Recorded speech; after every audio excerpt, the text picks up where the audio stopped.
People will always find you setting boundaries weird if you've never done it before. The faster you start setting boundaries, the faster people will start to respect them. No one's going to care about your dreams as much as you do. And if you're a people pleaser, you're going to have a really hard time doing what's necessary that is just carving your own unique path.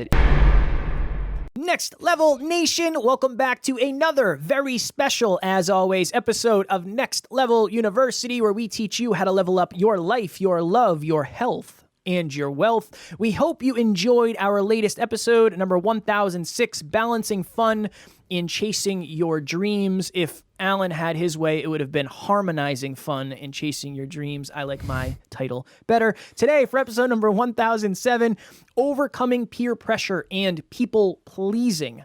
So one of the things that we have realized from talking to many of our amazing listeners is one of the common wounds that we all share, Alan and myself included, oftentimes is low self-worth.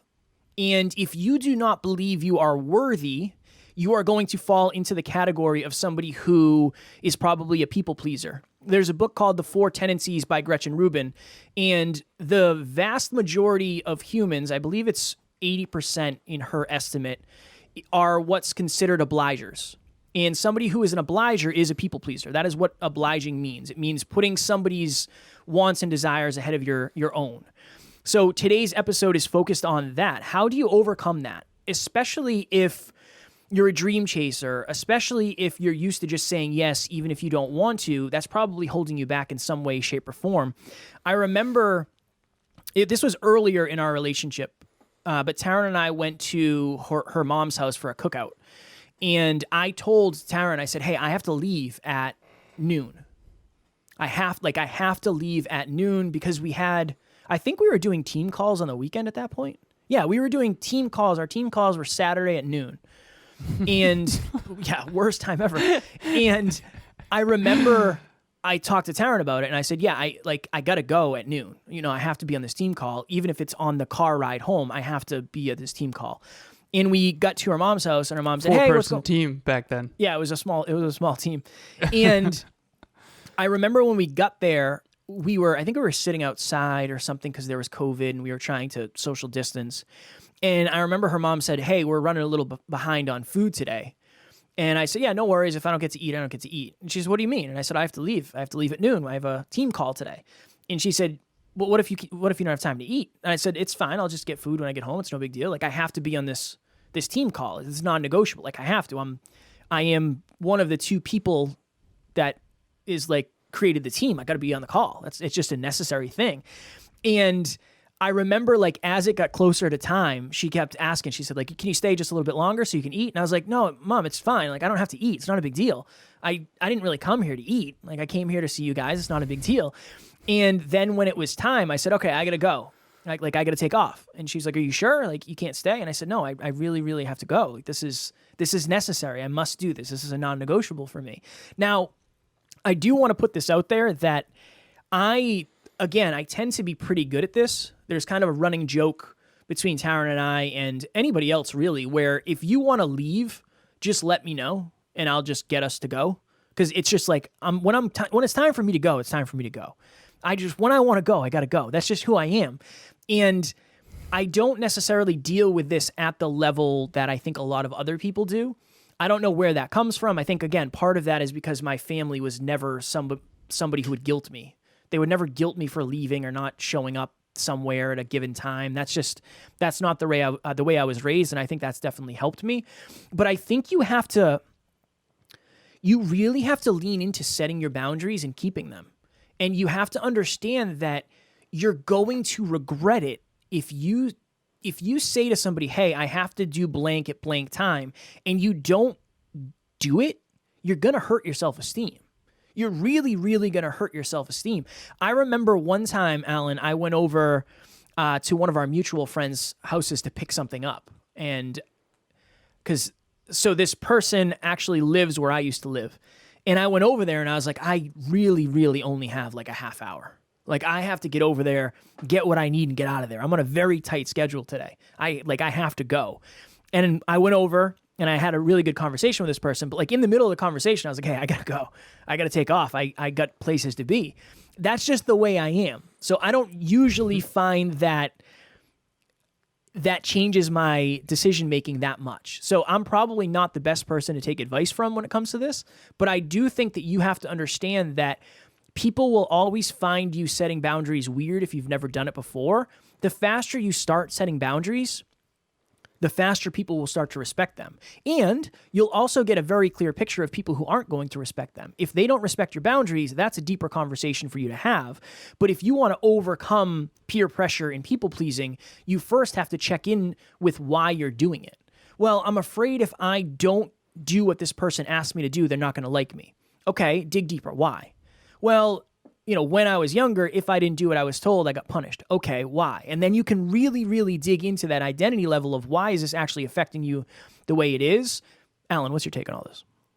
I think that we all, at a very deep level, value belonging and fitting in somewhere, and it's a very natural experience. I mean, if you've ever jumped on a Zoom with a bunch of people or given a speech in front of a lot of people or been at a party or a wedding, you really get these social triggers of like, I want to fit in here. I want to be liked. I don't want to be ostracized. I want other people to have a high opinion of me. And I think that's a very natural thing. And a lot of people claim that they don't have that, and I think that those people actually are the ones, believe it or not, who have it the most. They just have an ego about it. And I think, even when we're on the team huddle, for example, you don't want to offend anybody. You don't want anyone to be mad at you. We all are optimizing for that in a way. And so it's very difficult to be at a party or a wedding or on a team huddle or give a speech and not have this desire to be liked. Mm. And one of the really big challenges that I have, but I think all of us have, is we have to say things and do things that other people disagree with if we want to create change. And even on this podcast, just speaking honestly, Kevin and I want every listener to resonate with what we're saying, but we also have to say what we actually believe. We cannot appease. We cannot just say, affirming, positive, thinky stuff all the time. Sometimes we have to say, like, listen, you got to get to work. You're not going to achieve your dreams if you're not working hard. And a lot of people do not like when I say those things. Mm-hmm. And they've said that to me. And so we all find ourselves in this interesting spot where we have to stay authentic and true to who we are, but yet we also have to collaborate and align with a lot of other people. And we all have different core aspirations. We all have different core values. We all have very different core beliefs, and it's very difficult. It's almost like there's three scenarios. Scenario one, Kevin and I jump on the mic and we completely agree on everything. Scenario two, which is the scenario we're optimizing for, is Kevin has his perspective, I have my perspective, and we try to find a beautiful drive to 5 and through line for this episode. Option 3 is we completely disagree and can't even do the episode. Luckily, that third option only happened a couple times. We've had to re-record a couple. But I think that's the challenge, is one person has to give a little and then the other person give a little. And if you are an obliger or an appeaser or a people pleaser, you might find yourself on the wrong end of that too many times at the detriment of your own self-respect. And I'll give an example. So when Emilia and I first moved into this beautiful condo, my mom wanted to come over and see it, and she brought her dog, my sister's dog, essentially. Her name's Shiloh, and Shiloh immediately came up and peed on my carpet in my office, right over here. And that was like a whole thing, because now Tucker, who's Emilia and I's dog, wants to like remark his territory in the same spot, because it's like that territorial thing. And so we had to put Tucker, in the bathroom with like a gate, and then Shiloh and him were barking across the house the whole time. And it was like this big thing. And it's like, we couldn't enjoy ourselves at all. And so we had to tell my mom, like, when you have Shiloh, like, you can't bring Shiloh anymore. Because we can't have that happen again, because for like a couple days after that, Tucker was peeing in that spot. Yeah. And so it's a whole thing, but it's really hard to set a boundary like that, because of course I love Shiloh. I want to see Shiloh. I want to see my mom. I want us to have a great experience. The problem is that's not how it works. And this is how we operate. And this is just like Kevin at the barbecue. Like, I got to go. This is how I operate. Hi, my name is Tim Melanson, and I have a web development agency called Creative Crew Agency, and I'm also a podcast host of the Work at Home RockStar podcast. I met Alan a little over a year ago through my podcast. He was a guest on my podcast, and we had an epic conversation, and I was just really impressed with his work ethic. So I decided to take him up on his 30-minute consultation, and I really liked what he had to say. He was very reliant on systems, which I was in the market for a coach at the time, and I was looking for something that would allow me to synergize my businesses, but make me feel like I'm actually more productive as well. And I was impressed by his podcast as well. I was impressed by Kevin. And so I decided to jump on board with him. And it's been a little over a year now. My business has grown, but more importantly, I feel much less stressed and much more purposeful with what I'm doing and the direction that I'm going. So I definitely highly recommend Alan. If you're looking for some accountability, if you're looking for some tools, then look him up, take him up on his consultation. Thank you so much. Bye. And so if you're out there think about your own life, think about where you're at on this. Are you on Kevin's end of like, listen, I'm out, I'm done, I gotta go? Or are you on the end of like, honestly, you're always obliging and you're letting people pee on your carpets, for lack of better phrasing? And I think that the self-worth piece, and this will be the last thing that I share here, I used to think that self-belief and self-worth were the same thing, and Emilia illuminated for me that they're not even close to the same thing. Self-belief is, yes, I know in my heart of hearts that I can build this magnificent castle. Self-worth is, I'm going to build the castle, and then I'm just going to invite everybody over, and they're going to, ruin the bathrooms and spill beer on the carpets, and they're going to be disrespectful, and I'm just going to tolerate that. I didn't know that I had high self-belief and low self-worth. And I was allowing a lot of people to disrespect me, and I had very low boundaries in the past. And I've since changed that, and there's a drive to 5 there too, because you don't want to be entitled. You don't want to be like, my time's so valuable that I never show up type of thing. And you don't want to have an ego about this. But I think it's important to figure out, like, where are you at on this spectrum? 0 to 10, how much of a people pleaser are you? And if it's 10, you're going to have to, I would say there's an inverse correlation between people pleasing and achieving your goals and dreams, your core values. Because if you're a level 10 people pleaser, most of your decision-making paradigm is based on what is going to get you love or get you to fit in or get you validation, rather than what is really hard is dream chasing. So if you're a dream chaser and you have high people pleasing, you're going to have to shift that, because no one else cares about your dreams as much as you do. They never will. We have an amazing team, okay? But no one cares about this NLU as much as Kevin and I do, and they shouldn't, right? It's okay. We're supposed to. Kevin and I will do anything, whatever it takes, no matter what, to succeed at NLU, and we're very fortunate to have a team that really is all in. Like, as far as teams go, I want to say that clearly too. I mean, they're just all in, statistically speaking. But no one's going to care about your dreams as much as you do. And if you're a people pleaser, you're going to have a really hard time doing what's necessary that is just carving your own unique path. It isn't common. It isn't normal. You're going to have to leave the barbecue early. You're going to have to not go to the barbecue. Very last thing, I'm not going to a grad party for one of my cousins, and I know that that's bothering some of my family. And I do feel bad because I love Livy and I'm super proud of her. But I have 6 coaching calls and I have 2 podcasts that day. And I had those scheduled long before I got the invite. And I'm not going to be able to be there. And even if I was able to be there, it's up in New Hampshire, so I'm not going to do that drive. But I have to sacrifice that. I have to make that choice of like, listen, they're going to be mad at me, and I know that. But I'm not going to people please and drive up to New Hampshire on a Saturday and skip all my... because I'm letting my clients down or I'm letting Livy down. You're always going to be letting somebody down. Just make sure you're not constantly letting yourself down and your dreams down, because at the end of the day, if you spend your life trying to please everybody, you're going to end up empty like I was at 26, realizing that I was not focused enough on what I value most, and I think that's important. And you got to check in, too. To Alan's point, there have definitely been times where I've broken rapport. Just like, all right, I'm going to leave. Just like in the middle of a conversation, it's like... I've seen it. Yeah. Alan saw it recently. But yeah. I honestly, and this is my thought process, I went into it saying, I'm going to stay for X amount of time.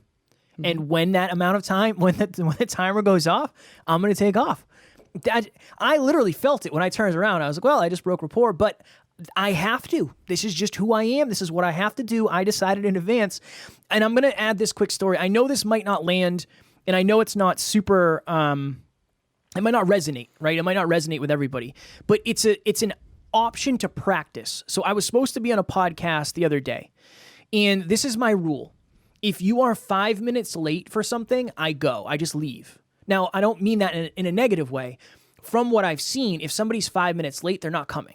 It's usually not a technical issue. If you're a minute or two late, maybe it's a technical issue. But if you're 5 minutes late for a 30-minute call, maybe you forgot about it, it got overscheduled, or something happened. There's just a lack of communication. So I was supposed to be on this podcast. I waited 3 minutes. Usually I wait 5, but I had a feeling. And there was other reasons I had a feeling. The name of the interview was off, and I was like, this is probably Jeff. So I waited 3 minutes, and I left the room because nobody showed up. And I got an email from this person like 5 minutes later, and they called me and left a voicemail. And the people pleaser part of me wanted to say, oh my God, I'm so sorry. I thought you weren't going to be there, so I left the room. Yeah, sure, let me drop what I'm doing and let's do it. The person that had the boundary said, look, I totally understand you were starting your computer, you were 5 minutes late or 3 minutes late, whatever it was, I totally understand. But this is my process. When somebody is late, usually in the past, that means they're not showing up.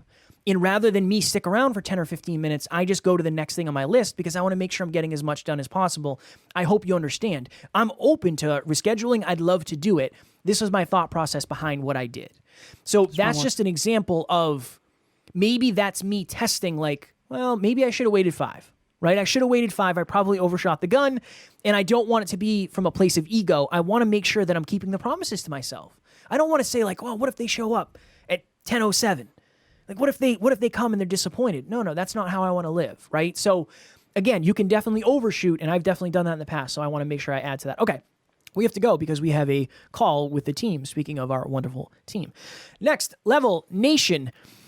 If you are somebody out there right now who says, yeah, this episode really landed because I find myself people-pleasing. I find myself putting my dreams, my goals, my aspirations, my alignment on the back burner for somebody else. We have a private Facebook group that is filled with people who want to help you accomplish your goals, and you won't have to people please. You can actually lean into the most authentic version of yourself. It's called Next Level Nation, totally free, totally private. Click the link in the show notes and you will be there. If you do struggle with obliging, people pleasing, yes, join Next Level Nation. You can actually turn that disadvantage into an advantage when you hire a coach. I have many clients who have struggled with people-pleasing in the past, and now they crush it in my program because we set you up with a runway for success where it's like, I literally have said this before, insert X client's name, you're not only letting yourself down, you're letting me down too. So you got to show up. You got to track your habits. You got to do this. And they've been way, way more effective and more consistent with me than they were in the past because it's just like this. If you have promised your best friend tomorrow that you're going to be in the gym at 8 a.m. and that they're going to miss their workout or not have as good a workout, if you don't show up, you're much more likely to show up. That is what a coach does for you. So it's bi-weekly, Next Level Business Solutions. Click the link in the show notes to check it out. We do bi-weekly coaching. I have some people weekly, some bi-weekly, some monthly, but bi-weekly is the one I recommend. It's a lot more affordable than you think. Please reach out to me. Check out the details in the show notes. And we're going to set you up with a runway, and we're going to take your appeasing and your obliger nature and actually turn it into an advantage by you obliging the system that we co-create. Next Level Nation, tomorrow for episode number 1008, belief comes from proof. I went to the suit store to get my tux for Taryn and I's wedding party and elopement, and I learned some important lessons that we're going to bring to that episode.